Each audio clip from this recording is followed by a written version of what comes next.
স্পেনের মধ্যে যারা অবৈধভাবে বসবাস করতেছেন তাদের জন্য অনেক বড় ধরনের সুসংবাদ আসতে চলছে।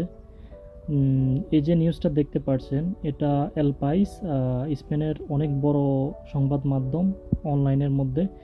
তো তারা এই নিউজটা আজ পাবলিশ করেছিল যে যারা 31 ডিসেম্বর 2024 2024 সালের আগে এমপাদ্রমেন্ট করেছেন তাদের জন্য ওপেন ইমিগ্রেশন খোলার জন্য প্রস্তাব রয়েছে গভর্নমেন্টের পক্ষ থেকে।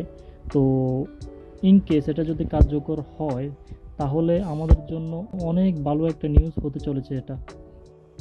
গত বছরও স্প্যানিশ গভর্নমেন্ট এই ধরনের পদক্ষেপ নিয়েছিল, কিন্তু ইউরোপিয়ান ইউনিয়নের প্রেসারের কারণে তা থেকে পিছিয়ে হাঁটতে হয়েছে তাদের।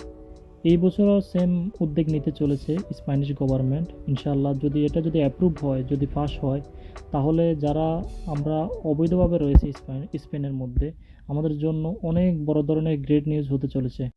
আর নিউজটা আপনারা যদি চান, এল পাইস যে সংবাদ মাধ্যম, আমি লিংক দিয়ে দেব কমেন্ট বক্সের মধ্যে। আপনারা কমেন্ট থেকে নিজেরা গিয়ে দেখতে পারেন এবং ওখান থেকে পড়ে আসতে পারেন।